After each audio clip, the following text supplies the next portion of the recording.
Hi, everybody. This is Adam Elenbaas from Nightlight Astrology, and these are your sun and rising sign horoscopes for the month of September 2019. So this is the horoscope for Capricorns. All right, so pretty much the news of the month involves a large stellium in the sign of Virgo, which is landing in your ninth house. It's August 30th today as I'm recording this. There's actually a new moon today in Virgo in your ninth house. So really toning the entire month of September. You know, astrologers usually go by lunar cycles, not calendar months. So this is definitely the theme of the month, even though the new moon fell right at the end of August. A lot of energy in the ninth house. Ninth house is traditionally a place where we seek truth. Truth, whether you're a physicist or a mystic, I like to say. So the emphasis on your ninth house this month tells us right away that you're in a place where you're seeking truth.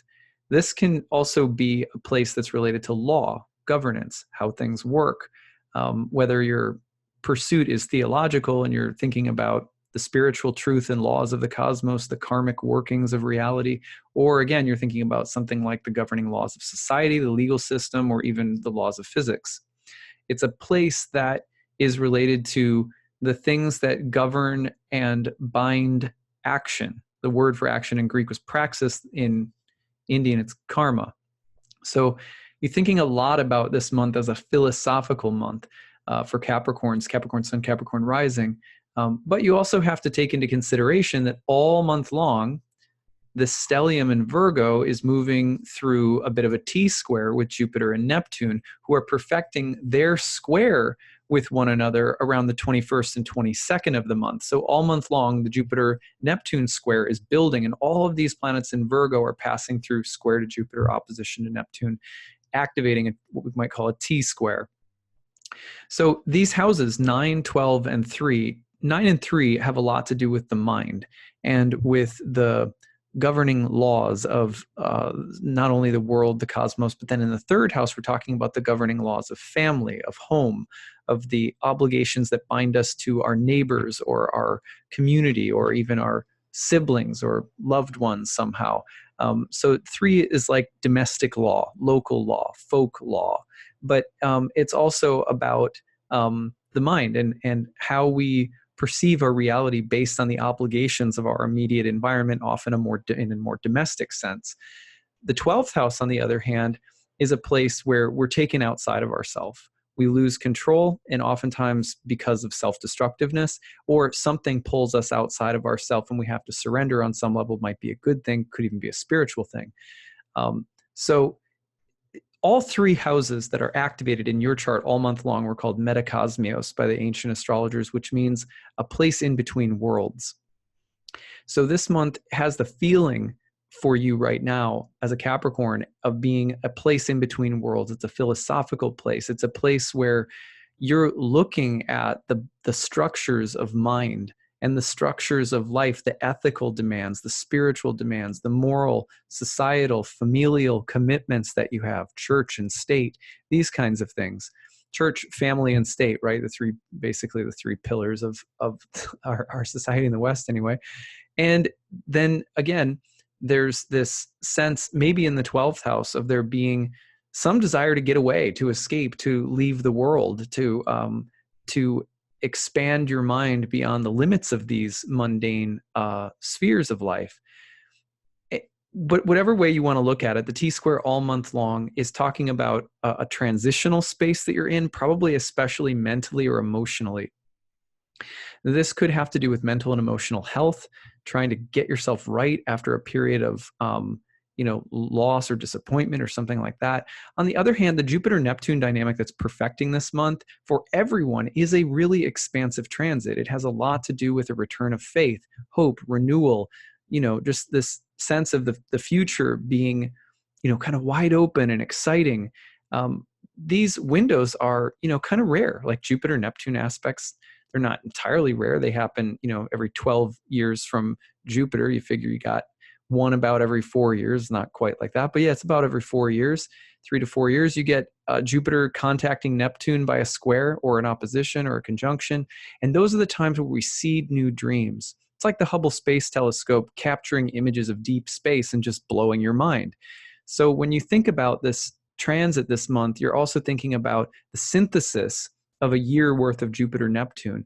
A new vision is formulating, new realizations, new paradigms, new learning, the desire to go beyond the familiar in this kind of expansive way, expanding the mind, expanding learning, expansive traveling. But you're also dealing with the mundane. You got a bunch of planets in Virgo in the ninth house that might be more rule bound, structure, tradition, authority, might be more critical, skeptical. How are you going to make that real? How does this, how is this actually applicable? Is this worth anything? Some of those doubts and the scrutiny that Virgo provides are going to be really healthy for us. We need it. But on the other hand, don't let doubt sink your ship right now. You know what I mean? So somewhere in there is where you're hanging out this month. And it is a kind of transitional space. The realizations that you have, the vision that you may receive, the way that you may try to implement things, the things that you're learning, give it time for it to actually, play out and find tangible expressions in your life. It's going to take a little bit in that regard.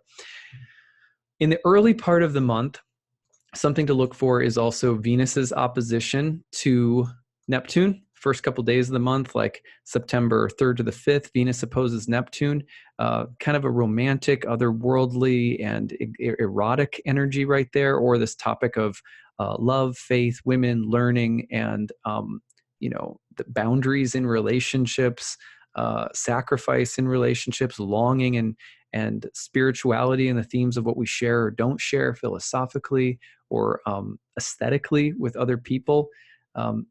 A lot of what attraction is based on is actually values, right? So when people have similar values, and they also can clean up well, it's really attractive. You know what I mean? So like when you feel like, that's my person. Oh, and they're attractive. Oh, and they're single.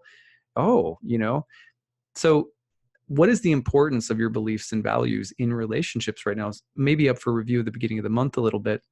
Mars is also Cazimi in Virgo on September 2nd. This is a very empowered moment for Mars. Mars in the ninth house, scrutiny, analysis, debate, wielding authority, knowledge, or power, especially mentally, intellectually, spiritually, even legally, maybe. Hopefully that sounds kind of gnarly.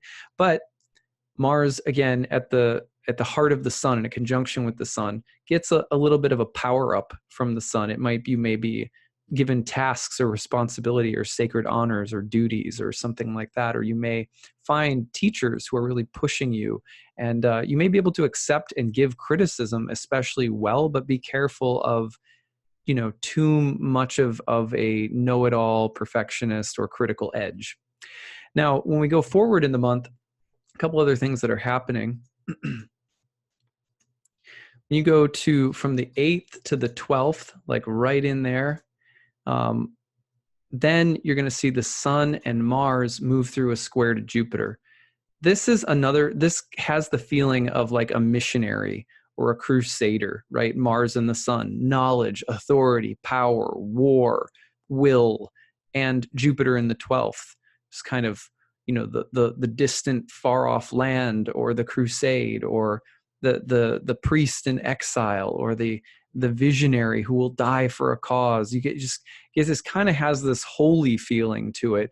But I would be also very cautious of, sort of like the fire and brimstone, dogmatic, zealous qualities of this transit. You could get a little puffed up, inflated. Again, it wouldn't be like, this could be that coach who's like really inspiring, but may also be kind of abusive. Do you know what I mean? Like, have you ever had a coach like that in sports or something? It's like, you're really making me better at what I'm doing here, but you're also kind of crazy. You know what I mean? You ever saw there's a really good movie called Whiplash, and I think it was about a drummer, and there were two actors. I don't remember who they were, but they were really great. He's a young man and an older man. He was like his drum teacher, and I mean, it was just he was just driven to the brink of sort of like insanity by this ruthless, cold teacher who actually also made him kind of a virtuoso or whatever. He made him into this great performer. Be careful, be careful of that. I'm just thinking of like my scenario of that. You know what I mean? Like, who would that be in my life? Maybe like I would get a personal trainer. And it would just be like a really ridiculous version of that where I end up like breaking my ankle trying to jump up onto a block or something. So anyway, okay, so then we get around to September 13th to the 15th.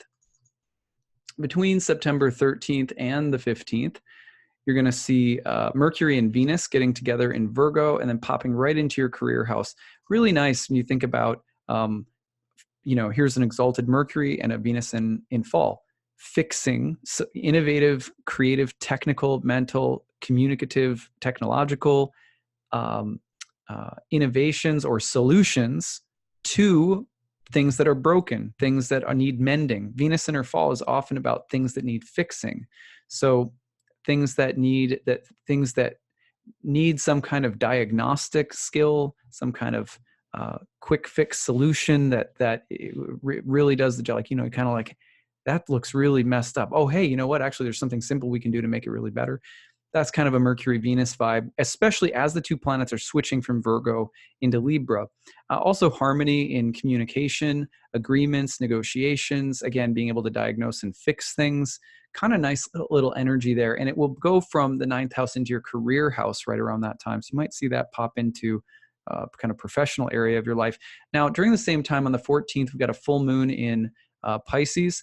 That full moon in Pisces lands in your 3rd house, further activating the axis of mind, local commitments, your kind of everyday psychology. 9th house, higher beliefs and commitments to doctrines or spiritual ideas, political philosophies. So this is kind of a moment where beliefs and ideals are being stressed and challenged at that full moon time, September 14th. And then you're going to turn the chapter into the second part of the month is really the story of Libra. Get the sun around the 23rd, moving through the gateway of the fall equinox. Then at the same time, Venus and Mercury will move through squares to Saturn and Pluto in your home sign of Capricorn. There's a new moon in Libra on the 28th. So end of September starts shifting the story into a 10th house focus, all about career, all about the demands that you have to go out and work to take care of in the world. And you're at something of a personal crossroads with this work stuff because it's squared to Saturn, Pluto in the South Node in Capricorn in your 1st house. This is kind of a karmic reckoning moment, some kind of balancing or karmic compensation for something from the past. Your commitments, defining them right now is going to be a part of it, and also making compromises even when it's tough. That will come towards the end of September and really tone the entire month of October as well. So that's what I've got for you this month. I hope that this was interesting. If you enjoyed it, please give it the thumbs up and click subscribe. That helps me reach new people and hopefully grow the channel a little bit. So I appreciate that support, and I hope you have a great month of September. Take care.